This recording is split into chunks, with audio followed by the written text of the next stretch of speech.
A man found guilty of sex crimes against a girl in Dorado County never made it to prison because he vanished. The victim's family and the prosecutor's office blame the judge. Tonight in a story you'll see only on Kcra 3, we investigate how this happened.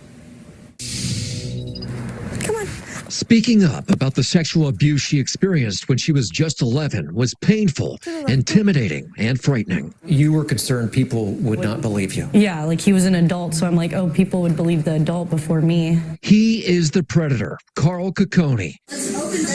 Seen here in home video from Christmas 2015, a month before she told her mom what he did to her. He's a monster in that he took away my innocence. This past summer, Cacconie finally went on trial for those sex crimes inside this Lake Tahoe courthouse. The jury returned a verdict in July on 6 felony counts of lewd and lascivious acts on a child. They believed you? Yes, they believed me. What was the feeling you got when you heard he was guilty on all counts? Even though it was one of the hardest things that I'd have to go through, it was definitely like, it felt like a big sense of relief just off my shoulders. He is supposed to be in prison right now. Mm-hmm. Why isn't he? That's the big question, is where is he? You know, he just disappeared. Instead of immediately arresting Cacconie, Dorado County Judge Michael McLaughlin let him walk out of this courthouse, told to return for sentencing 1 month later, where he faced a potential 18 years. Cacconie never showed up. He's just a free guy now? It angers me because we were so close. She and her mom, Alana Ramirez, are scared. He might come after my daughter. I think about it every day. I mean, even when I go to sleep at night, it's like something that I'm in fear every day, you know? He's just, it's not a good feeling. Who do you blame? I blame the judge. How in the world was this guy allowed to walk out of that courtroom? Well, that's the question, really. Dorado County District Attorney Vern Pearson says his prosecutor unsuccessfully pushed the judge to arrest Cacconie the day of the guilty verdicts. This is someone who a jury has unanimously convicted him of a number of acts against a child. Under those circumstances, there's simply no question he should have been remanded into custody. But Cacconie had posted $1 million bond, money and assets he'd forfeit if he didn't show up to court. $1 million to him could have been the price of freedom. Right. We wanted to sit down with Judge Michael McLaughlin and ask him that very simple question. Why did he allow this guy to walk out of the South Lake Tahoe courthouse?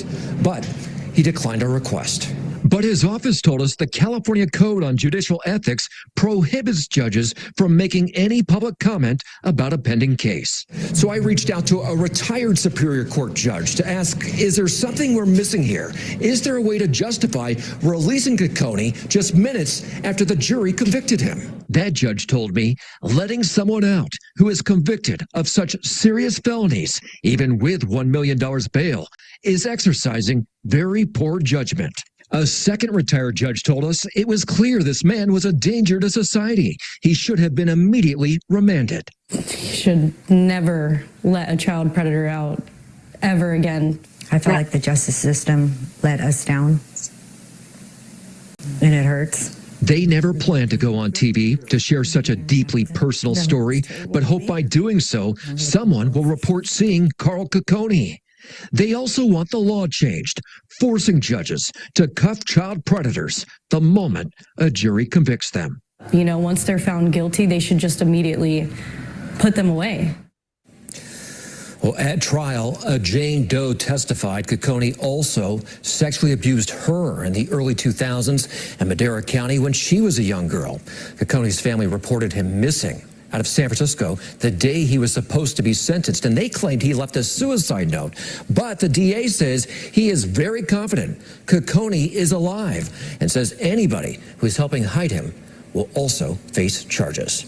Yeah, so it's interesting to hear what the family is saying. What does his defense attorney say about all this? His defense attorney says Cacconie is dead. He thinks he is dead, and he says prior to sentencing, Cacconie showed up to every court hearing in this case. He thinks that may have been a reason the judge let him out before sentencing. Yeah, I mean, this is scary. This is someone who has a history of this kind of conduct, especially against young girls. So Was anyone watching him outside of that $1 million bond? You know, that is interesting. You think $1 million bond, but we pulled records, and it turns out he did have an ankle monitor. That ankle monitor stopped working in San Francisco the week before the sentencing hearing. And it actually took days for the authorities to try contacting him about that. As you can imagine, there's much more to the story on that. So I dig into that, and I'm posting it on Kcra.com.